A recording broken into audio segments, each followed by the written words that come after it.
ആളുടെ മരണശേഷം ഒരു 2.5 മാസം കഴിഞ്ഞിട്ട് 2 മാസം കഴിഞ്ഞതിന് ശേഷം നമുക്ക് പോലീസ് സ്റ്റേഷനിൽ നിന്ന് വിളി വന്നു കേട്ടോ. അപ്പം ഞാനും കുട്ടികളും പോയി സ്റ്റേഷനിൽ പോയി നമുക്കറിയണ കാര്യങ്ങളൊക്കെ പറഞ്ഞു.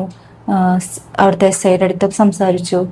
അപ്പോൾ അവരിങ്ങനെ പറഞ്ഞു കേട്ടോ. സാറും ഇതേപോലെ തന്നെ പറഞ്ഞു ആളുടെ. അപ്പം നമുക്കറിയാത്ത കുറേ കാര്യങ്ങൾ.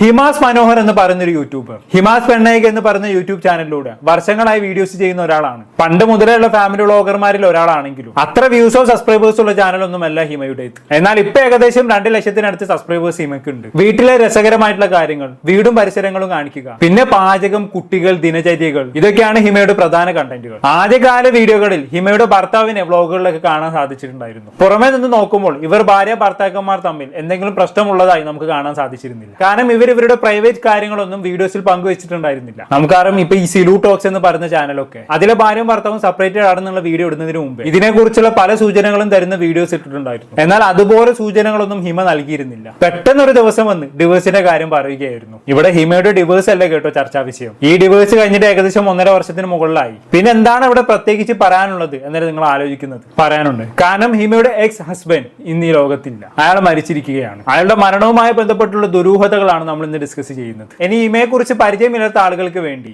ഹിമയും ഭർത്താവും തമ്മിൽ ഒരുമിച്ചുള്ള ഒരു വ്ളോഗ് ഞാൻ കാണിച്ചു തരാം. ഇത് ഈ നമ്മൾ 1 ലക്ഷം സബ്സ്ക്രൈബേഴ്സ് ആയതും അതേപോലെ എനിക്കിപ്പോ ഈ ഒരു സിൽവർ പ്ലേ ബട്ടൺ എന്റെ കയ്യിൽ കിട്ടിയതും അത് എന്റെ മാത്രം കഴിവുകൊണ്ടല്ല, അത് കുറെ ഭാഗ്യം കൊണ്ട്. പിന്നെ കുറെ പേര് നിങ്ങൾ ഓരോരുത്തരുടെയും സ്നേഹം എന്നോടും എൻ്റെ കുടുംബത്തോടും നിങ്ങൾ കാണിക്കണ ആ സ്നേഹം കൊണ്ട് മാത്രമാണ് നമുക്ക് ഇതൊരു ഭാഗ്യമാണെന്ന് തന്നെ എനിക്ക് തോന്നുന്നത്. ഒരുപാട് പേര് ആഗ്രഹിക്കുന്ന ഒരു കാര്യമാണ്. ഞാനും അതെ കുറേ ആയിട്ട് ആഗ്രഹിച്ചുകൊണ്ടിരിക്കുന്ന ഒരു കാര്യമാണ്.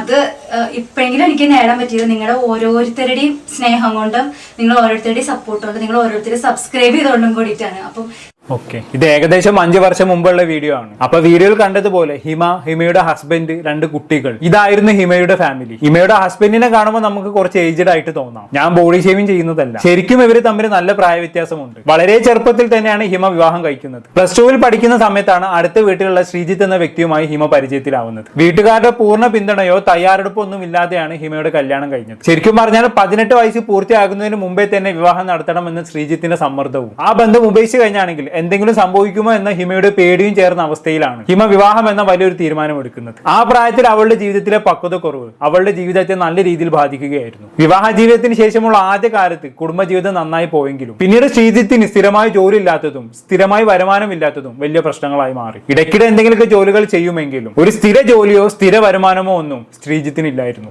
ഇതിനിടയിൽ 2 കുട്ടികൾ ജനിക്കുന്നു. ഇവരുടെ ഡിവോഴ്സിനെ കുറിച്ച് മുമ്പേ ഞാനൊരു വീഡിയോ ചെയ്തിട്ടുള്ളതാണ്. എന്നിരുന്നാലും ഹിമ തന്നെ അവളുടെ അവസ്ഥകളെ കുറിച്ച് പറയുന്നൊരു വീഡിയോ നമുക്ക് കാണാം. എന്റെ ഹസ്ബൻഡ് കുട്ടികളുടെ അച്ഛൻ ക്രോണിക് ആയിട്ടുള്ള ഒരു ആൽക്കഹോളിക് അടിമയാണ്. അപ്പം കുറെ കാലമായിട്ട് ഏകദേശം ഒരു 17 വർഷത്തോളമായിട്ട് നിരന്തരം ആൽക്കഹോൾ യൂസ് ചെയ്യുന്ന ആളാണ്. ആൾക്ക് പല പ്രാവശ്യം ഹോസ്പിറ്റലിലെ കേസുകൾ വന്നിട്ടുണ്ട്. അതെല്ലാം ഈ ആൽക്കഹോൾ യൂസ് ചെയ്തിട്ടുണ്ടായിട്ടുള്ള പ്രശ്നങ്ങളാണ്.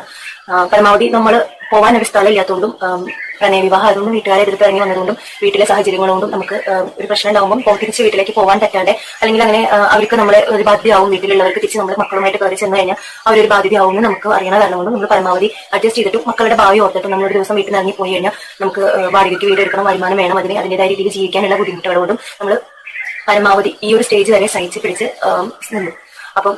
ഇതിൽ ഹിമ പറയുന്നത് ശ്രീജിത്ത് ഒരു കടുത്ത മദ്യപാനിയാണ് എന്നുള്ളതാണ് അല്ലെ. അതുകൊണ്ട് തന്നെ കുടുംബം മുന്നോട്ട് കൊണ്ടുപോകാനുള്ള വലിയൊരു ഉത്തരവാദിത്വം ഹിമയുടെ ചുമലിലേക്ക് മാറുകയായിരുന്നു. സ്വന്തം ഇഷ്ടപ്രകാരം വിവാഹം കഴിച്ചതിനാൽ വീട്ടുകാരുടെ പ്രശ്നങ്ങൾ തുറന്നു പറയാൻ കഴിയാത്ത അവസ്ഥയും ഒരു ഭാഗത്ത് ഹിമയെ തളർത്തി. ഇവിടെ ഹിമക്ക് മാത്രമല്ല കുട്ടികൾക്ക് വരെ ട്രോമ നൽകിയ ആളായിരുന്നു ഹിമയുടെ ഭർത്താവ്. ഹിമ അതിനെ കുറിച്ച് പറയുന്നതും കൂടി നമുക്ക് കണ്ടുനോക്കാം.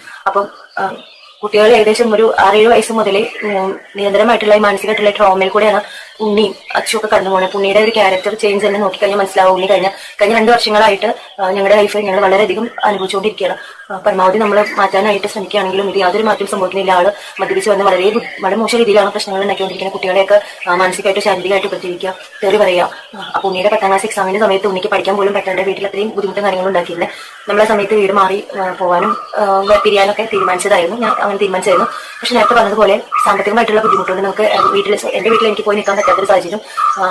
വേറൊരു വാടകയ്ക്ക് വീട് എടുത്ത് കഴിഞ്ഞാൽ മാസം വാടക കൊടുക്കാനുള്ള ബുദ്ധിമുട്ടും ആലോചിച്ച് പരമാവധി ഇതിനുള്ളിൽ തന്നെ പിടിച്ചു നിൽക്കാം എന്നുള്ള ഒരു തീരുമാനം കൊണ്ട് പോകുമായിരുന്നു.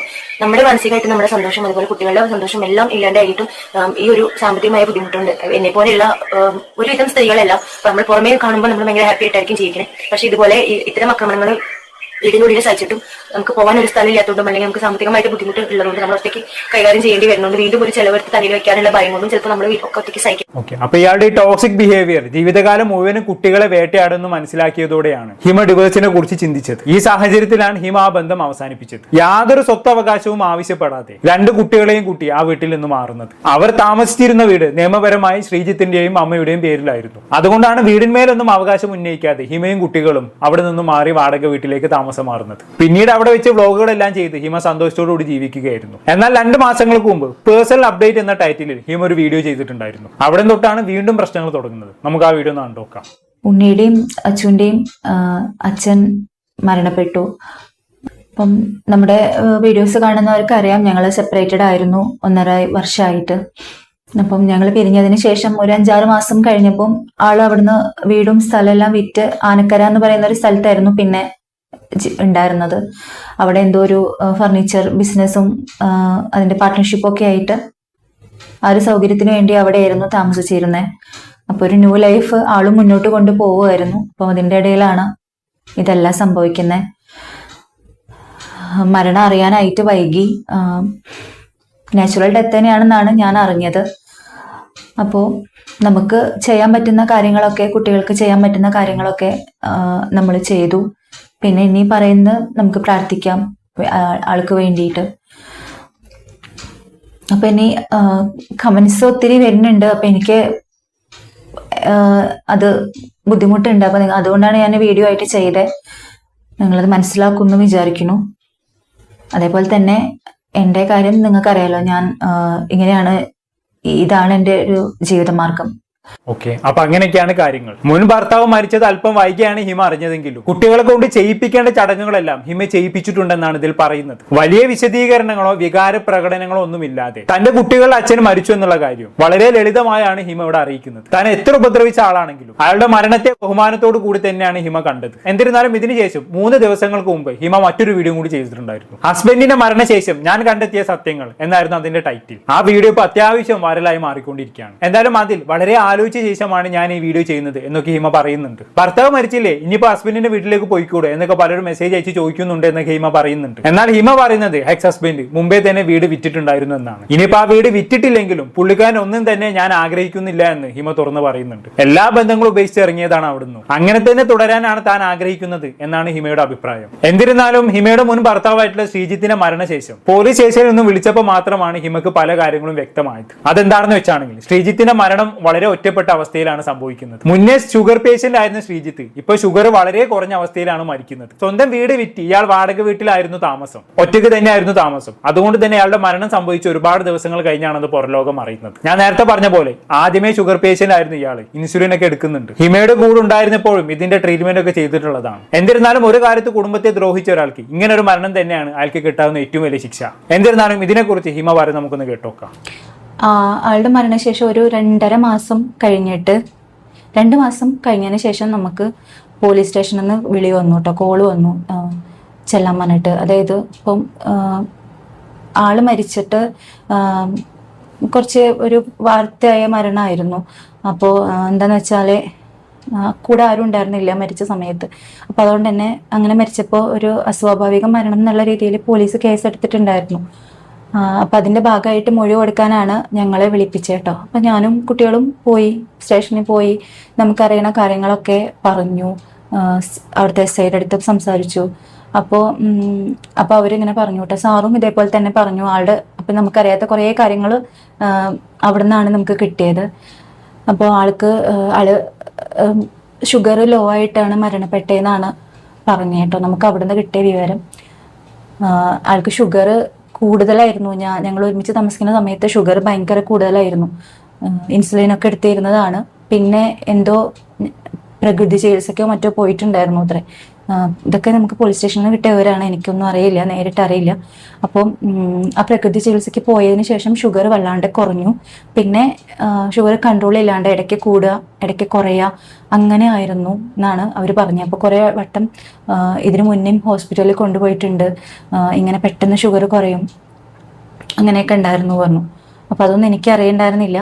ഇവർ പറഞ്ഞപ്പോഴാണ് ഞാൻ അറിഞ്ഞു കേട്ടോ. അപ്പം അതാണ് ആളുടെ മരണകാരണം. പിന്നെ ഓക്കെ, അപ്പൊ ഇതിന്റെ ഇടയിൽ ഇയാൾ എന്തോ പ്രകൃതി ചികിത്സ നടത്തിയിട്ടുണ്ടെന്നാണ് പറയുന്നത് അല്ലെ? അത് കാരണം ഷുഗർ കുറഞ്ഞു, പക്ഷെ പിന്നീട് അത് മെയിൻറ്റെയിൻ ചെയ്യാതെ പോയി. അവസാനം ഷുഗർ നന്നേ കുറഞ്ഞ് മരിക്കുകയായിരുന്നു. ഈ പ്രകൃതി ചികിത്സകൾക്കെതിരെ നമ്മൾ ഓൾറെഡി കുറെ വീഡിയോസ് ഒക്കെ ചെയ്തതാണ്. ഇനിയെങ്കിലും ആളുകൾ ഇതിനെ കുറിച്ച് അലേർട്ട് ആവണമെന്ന് എനിക്ക് പറയാനുള്ളൂ. ഇനിയാണ് നമ്മൾ വീഡിയോയുടെ ഇമ്പോർട്ടന്റ് പാർട്ടിലേക്ക് കടക്കുന്നത്. അതായത് ഈ വീഡിയോയിൽ ഹിമ ഈ പറയുന്ന മരണപ്പെട്ട ഭർത്താവിന്റെ പ്രോപ്പർട്ടികളെ കുറിച്ച് പറയുന്നുണ്ട്. ആളുടെ കയ്യിൽ ആകെ ഉണ്ടായിരുന്നത് ഒരു കാറ് മാത്രമാണ്. ആ കാർ ഒരു കമ്പനിക്ക് വാടകയ്ക്ക് കൊടുത്ത് മാസം കിട്ടുന്ന 18,000 രൂപ വെച്ചിട്ടായിരുന്നു ഇയാൾ ജീവിത ചെലവുകളൊക്കെ മുന്നോട്ട് കൊണ്ടുപോയിരുന്നത്. ഇത് കേട്ടപ്പോൾ ഹിമക്ക് ഒരു സംശയം തോന്നി. കാരണം വീടും സ്ഥലവും ഒക്കെ വിറ്റിട്ടാണ് അയാൾ നാട്ടിൽ നിന്നും പോയതെന്ന് അവർക്ക് അറിയാമായിരുന്നു. എന്തായാലും വീടും സ്ഥലവും വിറ്റ് കഴിഞ്ഞാണെങ്കിൽ നല്ലൊരു തുക കയ്യിലുണ്ടാവല്ലോ. അപ്പൊ അത്രയും വലിയ തുക കയ്യിൽ വെച്ച് നാട്ടിൽ നിന്നും വന്ന ഒരാൾ പിന്നീട് മറ്റൊരു സ്ഥലത്ത് താമസിക്കുന്ന സമയത്ത് മാസ ചെലവിന് പോലും തികയാതെ സ്വന്തം കാർ വാടകയ്ക്ക് കൊടുത്ത് 18,000 രൂപ സമ്പാദിക്കേണ്ട ഗതികേട് എങ്ങനെ വന്നു എന്നായിരുന്നു ഹിമയുടെ സംശയം. ഈ സംശയം ഹിമ പോലീസിനോടും ചോദിച്ചിട്ടുണ്ടായിരുന്നു. അന്നേരം പോലീസിന് മറുപടി ഇത് സംബന്ധിച്ച് ഒന്നും തന്നെ ഞങ്ങൾക്ക് അറിയില്ല എന്നുള്ളതായിരുന്നു. പക്ഷെ യാഥാർത്ഥ്യം എന്താണെന്ന് വെച്ചാൽ മരിക്കുന്നതിന് മുമ്പ് ഒരു തവണ ഈ പറഞ്ഞ ശ്രീജിത്ത് ഹിമയെ വിളിച്ചിട്ടുണ്ടായിരുന്നു. അന്നേരം വീട് വിറ്റ കാര്യത്തെ കുറിച്ച് ഹിമ ശ്രീജിത്തിനോട് ചോദിച്ചിട്ടുണ്ടായിരുന്നു. അന്നേരം ശ്രീജിത്ത് പറഞ്ഞ കാര്യം എന്താണെന്ന് വെച്ചാൽ ഒരു ഫർണിച്ചർ കമ്പനിയിൽ 10 ലക്ഷം രൂപ ഷെയർ കൊടുത്ത് പാർട്ണർഷിപ്പ് നേടിയിട്ടുണ്ട്. അവിടുന്ന് ഒരു സംഖ്യ ലാഭവിഹിതമായി ലഭിക്കുന്നുണ്ട്. സോ അത് വെച്ചാണ് താൻ ജീവിക്കുന്നത് എന്നാണ് ശ്രീജിത്ത് ഹിമയോട് പറഞ്ഞത്. അത് മാത്രമല്ല, ശ്രീജിത്ത് ഓൾറെഡി ഒരു ഷുഗർ പേഷ്യന്റ് ആണല്ലോ. സോ ചികിത്സയുമായി ബന്ധപ്പെട്ട് വലിയ ചിലവുകൾ വന്നപ്പോൾ ഏകദേശം 7 ലക്ഷം രൂപ തന്നെ നോക്കുന്ന ഒരാൾക്ക് കൊടുത്തിട്ടുണ്ട് എന്നും ആൾ പറഞ്ഞിരുന്നു. ഇതേക്കുറിച്ച് ഹിമ തന്നെ പറയുന്ന വീഡിയോ നമുക്കൊന്ന് കണ്ടോക്കാം. ആള് ജോലിക്കൊന്നും പോയിട്ടുണ്ടായിരുന്നില്ല, ആള് വാടകയ്ക്കായിരുന്നു താമസിച്ചിരുന്നത്. അപ്പോൾ ഒരു കാർ ഉണ്ടായിരുന്നു ആളുടെ കയ്യിൽ. ആ കാറ് ആള് ഒരു കമ്പനിക്ക് വാടകയ്ക്ക് വേണ്ടി കൊടുത്തിരിക്കുകയായിരുന്നു. മാസം 18,000 റെന്റിന് വാടകയ്ക്ക് അങ്ങനെ കൊടുത്തിരിക്കുകയായിരുന്നു. അപ്പോൾ അതാണ് ആളുടെ ചിലവ്, അങ്ങനെയാണ് ആൾ കഴിഞ്ഞിരുന്നേ പറഞ്ഞു കേട്ടോ. അപ്പം ഞാൻ അവരുടെ അടുത്ത് ഇങ്ങനെ കേട്ടപ്പോൾ ഞാൻ ചോദിച്ചു, വീടും സ്ഥലമൊക്കെ വിറ്റിട്ട് ആണ് ആള് നാട്ടിൽ നിന്ന് പോയി, അപ്പം ആളുടെ അടുത്ത് അത്യാവശ്യം ക്യാഷ് ഉണ്ടാവുമല്ലോ, പിന്നെന്താ ആളിങ്ങനെ ജീവിച്ചതെന്ന് ഞാൻ അവരുടെ അടുത്ത് ചോദിച്ചു കേട്ടോ. അപ്പോൾ അവർ പറഞ്ഞു ഞങ്ങൾക്കറിയില്ല, ആ കാര്യങ്ങളൊന്നും അറിയില്ല പറഞ്ഞു. അപ്പം എൻ്റെ അടുത്ത് ആള് പറഞ്ഞിട്ടുണ്ടായിരുന്നു, അതായത് ആൾ മരിച്ചു പോണേൻ്റെ മുന്നത്തെ കുറച്ച് സമയങ്ങൾ ഫോൺ വിളിക്കുമ്പോൾ ഞാൻ സംസാരിച്ചിരുന്നു. കുട്ടികളുടെ കാര്യമൊക്കെ എൻ്റെ അടുത്ത് ചോദിച്ചിട്ട് എന്നെ അടുത്ത് വിളിച്ചിരുന്നു. അപ്പോൾ ഈ സ്ഥലം വിറ്റ കാര്യം ഞാൻ ചോദിച്ചപ്പോൾ ആൾ എൻ്റെ അടുത്ത് പറഞ്ഞത് എന്താണെന്ന് വെച്ചാൽ ആളൊരു കമ്പനിയിലേക്ക് കുറച്ച് പൈസ, അതായത് 10 ലക്ഷം രൂപ ഒരു കമ്പനിക്ക് കൊടുത്തിട്ടുണ്ട് ഷെയർ ആയിട്ട്, പാർട്ട്ണറായിട്ട് ആൾ ഫർണിച്ചർ കമ്പനിക്ക് കൊടുത്തിട്ടുണ്ട്. അപ്പം അവര് അതിൻ്റെ എന്താ പറയുക ലാഭവിഹിതമൊക്കെ കൊടുത്ത് അങ്ങനെയാണ് ആൾ ജീവിക്കുന്നത്.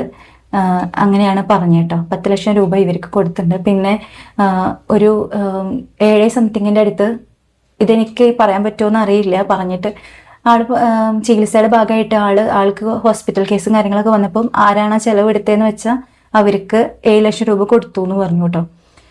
അവർ പേര് പറയാൻ എനിക്ക് ബുദ്ധിമുട്ടുണ്ട്, ഞാൻ ആരുടെയും പേര് പറയില്ല, കാരണം എനിക്കൊന്നും തെളിവില്ലാത്ത കാര്യങ്ങളാണ്, അതുകൊണ്ടാണ് കേട്ടോ. അപ്പോൾ അങ്ങനെ കൊടുത്തു. പിന്നെ കാറ് എടുത്തു, പിന്നെ ആളുടെ ജീവിത ചെലവ് അങ്ങനെയൊക്കെയാണ് എന്ന് അന്ന് എൻ്റെ അടുത്ത് പറഞ്ഞിട്ടുണ്ടായിരുന്നു.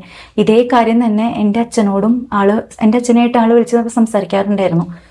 അപ്പം അച്ഛനോടും ഇങ്ങനത്തെ ഈ കാര്യം തന്നെ പറഞ്ഞിട്ടുണ്ട്. അപ്പം ഞാൻ പോലീസുകാരോട് പറഞ്ഞു ഇങ്ങനെ 10 ലക്ഷം രൂപ ഒരു കമ്പനിക്ക് കൊടുത്തിട്ടുണ്ട് എന്ന് ആൾ പറഞ്ഞിട്ടുണ്ട് പറഞ്ഞു. അപ്പോൾ പോലീസുകാർ പറഞ്ഞു അവർക്ക് ഇങ്ങനെ ക്യാഷൊന്നും കിട്ടിയിട്ടില്ല, അവർക്ക് ഈ കാറുമായിട്ടുള്ള ബന്ധം മാത്രമേ ഉള്ളൂ എന്നാണ് അവർ പറഞ്ഞിട്ടുള്ളതെന്നാണ് സാറ് പറഞ്ഞ കേട്ടോ. അപ്പം ഞങ്ങളിങ്ങനെ അന്വേഷിച്ചപ്പോൾ അവരിങ്ങനെയാണ് പറഞ്ഞത്, ഈ കാറായിട്ടുള്ള ഇതാണ് മാത്രമേ ഉള്ളൂ. കേട്ടല്ലോ. അപ്പൊ പോലീസുകാരോട് ചോദിച്ചപ്പോൾ അവര് പറഞ്ഞെന്താണ്, ഒരു ഫർണിച്ചർ കമ്പനിക്കും ഒരു 10 ലക്ഷം രൂപ കൊടുത്തതിന് തെളിവുകളൊന്നുമില്ല, മറിച്ച് ഏതോ കമ്പനിക്ക് കാർ റെന്റ് കൊടുത്തതിന് തെളിവുകളുണ്ട്. അതുപോലെ തന്നെ 7 ലക്ഷം രൂപ ഒരാൾക്ക് ഇങ്ങനെ കൊടുക്കുക എന്നൊക്കെ പറഞ്ഞാൽ അതങ്ങ് വിശ്വസിക്കാൻ പറ്റുന്നില്ല. ചിലപ്പം ഭാവിയിൽ അയാളെ മുഴുവനായിട്ടും പരിചരിക്കാൻ വേണ്ടിയാവും ഇത്രയും പൈസ കൊടുത്തിട്ടുണ്ടാവുക. ഒരുപക്ഷെ ആ പണം കിട്ടിയ ആൾ ശ്രീജിത്തിനെ നല്ലതുപോലെ നോക്കിയിട്ടുണ്ടായിരുന്നെങ്കിൽ ഇന്ന് ശ്രീജിത്ത് മരിക്കില്ലായിരുന്നു. ശരിക്കും എന്തായിരിക്കും സംഭവിച്ചിട്ടുണ്ടാവുക? ശ്രീജിത്ത് കൊടുത്ത ആ പണങ്ങളെല്ലാം ഇപ്പൊ ഇവിടെ പോയി, അതൊരു സംശയമായി തന്നെ അവശേഷിക്കുന്നുണ്ട്. എന്നിരുന്നാലും ശ്രീജിത്തിന്റെ മരണശേഷം പോലീസുകാർ ശ്രീജിത്തിന്റെ ഫോണും കാറും ഒക്കെ സ്വീകരിക്കാൻ ഹിമയോട് പറയുന്നുണ്ട്. ആദ്യം ഹിമ അത് നിഷേധിച്ചെങ്കിലും തന്റെ മകൻ അത് അവകാശപ്പെട്ടതാണെന്ന് പോലീസുകാർ പറഞ്ഞപ്പോൾ കാറ് സ്വീകരിക്കാൻ ഹിമ തയ്യാറായി. പക്ഷെ ആ കാറിന്റെ കോലം കണ്ട് ഇവരെന്നെ ഞെട്ടിരിക്കുകയാണ്. 2 ലക്ഷം രൂപ കൊടുത്താണ് ശ്രീജിത്ത് പണ്ട് ആ കാറ് വാങ്ങിച്ചത്. ഇപ്പൊ ആ കാറ് നന്നാക്കണമെങ്കിൽ 2 ലക്ഷം കൂടി വീണ്ടും കൊടുക്കേണ്ട അവസ്ഥയാണ്. കാർ അത്രക്കും മോശമായി കിടക്കാണ്. എന്നിരുന്നാലും കാറിന്റെ കൂടെ തന്നെ ഹിമ അവസാനം ഫോൺ സ്വീകരിക്കുകയുണ്ടായി. അങ്ങനെ ഫോൺ വാങ്ങി പരിശോധിച്ചപ്പോഴാണ് നയാ പൈസ അക്കൗണ്ടിൽ ഇല്ലെന്നും വളരെ തുച്ഛമായിട്ടുള്ള തുക മാത്രമേ ബാങ്ക് അക്കൗണ്ടിൽ ഉള്ളൂ എന്നും അവർ മനസ്സിലാക്കുന്നത്. ശരിക്കും പറഞ്ഞാൽ ഇവിടെ ശ്രീജിത്തിന് ആരോ പറ്റിച്ചിട്ടുണ്ട് എന്നുള്ളതാണ് സത്യം. ഞാൻ ഹിമ ഇതിനെ കുറിച്ച് പറയുന്ന ഭാഗം പ്ലേ ചെയ്യാം. പിന്നെ പറഞ്ഞ പോലെ ഫോണ് ഞങ്ങളുടെ കയ്യിൽ കിട്ടി. ഈ കാറും ഞങ്ങൾ വാങ്ങിയല്ല, ഞങ്ങൾ അവിടുന്ന് എടുത്തു കൊണ്ടുവന്നു. ഫോണും ഞങ്ങളുടെ കയ്യിൽ കിട്ടി. ഫോണിൽ കൂടെ ഞങ്ങൾ ബാങ്ക് അക്കൗണ്ട് നോക്കിയപ്പോൾ അതിനകത്ത് കിടന്നിരുന്നത് 11 രൂപയാണ്. പിന്നെ ഞാൻ അതിന്റെ പിറകെ പോയില്ല. അക്കൗണ്ട് ചെക്ക് ചെയ്യാനോ അത് ആർക്കൊക്കെ ഏതൊക്കെ പൈസ കൊടുത്തോ ആരൊക്കെ എടുത്തു എന്നോ ഞാൻ നോക്കിയില്ല. ഞാൻ പറഞ്ഞല്ലോ എനിക്ക് അതിനോട് താല്പര്യമില്ല. അതുകൊണ്ട് മാത്രം ഉണ്ണി വേണമെന്ന് സ്റ്റേഷനിൽ പോയിട്ട് പറഞ്ഞുകൊണ്ടാണ് ഞാൻ ഇത്രയെങ്കിലും അറിയാൻ ശ്രമിച്ചത്. ഞാനിത് എന്താ ഇവിടെ പറഞ്ഞതെന്ന് വെച്ചാൽ പലരുടെയും വിചാരം എന്താ വെച്ചാൽ ആള് നമ്മൾ നേരിട്ട് അറിയുന്നവരുടെയും എല്ലാവർക്കും ഇപ്പം ഇതൊന്നും അറിയില്ലല്ലോ. നമ്മൾ നേരിട്ട് അറിയുന്ന പലരും വിചാരം ആളുടെ കയ്യിൽ കുറച്ചധികം പൈസ ഉണ്ടായിരുന്നു, അപ്പോൾ ആളും മരണപ്പെട്ടു പോയതുകൊണ്ട് തന്നെ സ്വാഭാവികമായിട്ടും ആ കാശ് എത്തിച്ചേരുക ആളുടെ ഭാര്യയ്ക്കും മക്കൾക്കുമാണ്. അമ്മ എന്തായാലും വേണ്ടാന്ന് പറഞ്ഞിട്ടുണ്ടായിരുന്നു. അമ്മയുടെ സത്യം പറഞ്ഞാൽ ആളുടെ ഈ വീടിന്റെ സ്ഥലത്തിന്റെ അവകാശികൾ എന്ന് പറയുന്നത് ആളുടെ അമ്മ ജീവിച്ചിരിപ്പുണ്ട്, അവർക്ക്, പിന്നെ ഉണ്ണിക്ക് അച്ചുവിനെ, ഇവർക്കാണ് അവകാശമുള്ളത്. അമ്മ ആദ്യം തന്നെ പറഞ്ഞു വേണ്ട, അമ്മയ്ക്കൊന്നും വേണ്ടാന്ന്. അവർക്ക് എന്തെങ്കിലും കിട്ടിയിട്ടുണ്ടോ എന്ന് എനിക്കറിയില്ല. കിട്ടുകയാണെങ്കിൽ അത് അവകാശപ്പെട്ട കൈകളിൽ തന്നെയാണ് കിട്ടുക. പക്ഷെ എനിക്കറിയില്ല കേട്ടോ അവർക്ക് കിട്ടിയിട്ടുണ്ടോ ഇല്ലേന്ന്. പക്ഷേ ഇത്രയധികം പൈസ മിസ്സിംഗ് ആണ്. പോലീസുകാരോട് നമ്മൾ സംസാരിച്ചപ്പോഴും അവർ പറഞ്ഞത് ഇതിൽ അവർക്ക് ഇടപെടേണ്ട ആവശ്യമില്ല എന്നാണ് പറഞ്ഞത്. പിന്നെ ഓക്കെ, അപ്പൊ ഒരുപാട് പേര് വിചാരിച്ചത് ശ്രീജിത്ത് മരിച്ചത് കൊണ്ട് അയാളുടെ ഒരുപാട് സ്വത്തുക്കൾ ഹിമക്കും കുട്ടികൾക്കും കിട്ടുമെന്നുള്ളതാണ്. പക്ഷെ ഇവർക്ക് ഒന്നും തന്നെ കിട്ടിയിട്ടില്ല എന്നുള്ളതാണ് സത്യം. ഇവരൊട്ടും അത് ആഗ്രഹിച്ചില്ല, അത് വേറെ കാര്യം. എന്നിരുന്നാലും പക്വതയില്ലാത്ത പ്രായത്തിൽ വിദ്യാഭ്യാസം പൂർത്തിയാക്കുന്നതിന് മുമ്പേ തന്നെ സാമ്പത്തിക സുരക്ഷിത ഇല്ലാതെ എടുത്ത വിവാഹ തീരുമാനം ഒരു ജീവിതത്തെ എങ്ങനെ ബാധിക്കും എന്നതിന് ഉദാഹരണമാണ് ഹിമയുടെ ജീവിതം. ഇതേപോലുള്ള മദ്യപാനം പോലുള്ള ലഹരി ശീലങ്ങൾ ഒരാളുടെ ജീവിതത്തെ മാത്രമല്ല കുടുംബ ബന്ധത്തെയും സാമ്പത്തിക സ്ഥിരതയും എല്ലാം തകർത്ത് കളയും. അവസാനം എല്ലാവരും നമ്മളെ വെറുക്കുന്ന അവസ്ഥയിലേക്ക് എത്തിക്കും. ശ്രീജിത്തിനെ പോലെ പെൺകുട്ടികളുടെ വിദ്യാഭ്യാസവും സ്വന്തം കാലിൽ നിൽക്കാനുള്ള കഴിവും എത്രമാത്രം പ്രധാനമാണ് എന്നുള്ളത് ഹിമയുടെ ജീവിതം തുറന്നു കാട്ടുന്നുണ്ട്. എന്നിരുന്നാലും ശ്രീജിത്തിനെ പറ്റിച്ചവർ പിടിക്കപ്പെടട്ടെ എന്ന് മാത്രം പറഞ്ഞുകൊണ്ട് ഈ വീഡിയോയുടെ വൈൻഡപ്പ് ചെയ്യാണ്. ശ്രീജിത്തിന്റെ പണം അത് അർഹിക്കുന്ന അവരുടെ മക്കൾക്ക് തന്നെ കിട്ടട്ടെ. എന്താണെന്ന് കേട്ട് നിങ്ങൾക്ക് തോന്നുന്നത് താഴെ കമന്റ് ബോക്സിലേക്ക് പുറത്തുമല്ലോ. പുറത്തൊരു ടോപ്പിക്കുമായി കാണാം.